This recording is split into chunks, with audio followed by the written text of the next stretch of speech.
Hello guys welcome back to my daily blog. तो friends अपन मैंने जानी थे बर्तमान बिहा सीजन चलीचे। चलो ये वीडियो रे देखमा बिहार काण हला केनता हला जेनटा कि कही ना हुए अपन मैंने देखले जाके जानी पारबे। आई तो सकाल आम गदा फदा करी पहुँची जाए बरात पार्टी थी। आम पहुँचू पहुँचू तो प्रोसेसन आरंभ हो जाते एटवा लोग ना एरिया के नहीं आबो बोलसी जेंचु तो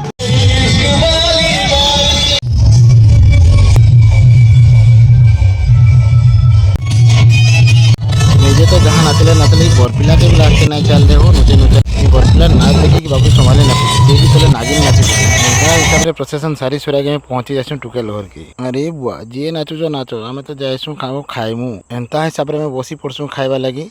तो संगे संगे मन भात डाली खटा सब पलै आसी जहाँ जहाँ आइटम कराइला आम तो मोर गाड़ी की सर्पो सर्पो सर्पो सर्प खाई पकलु दोहर तिहर मागी मुगागिरी भोजी भात खाई तो आम बाहरी पड़सु आमर घर के आसवा लगी।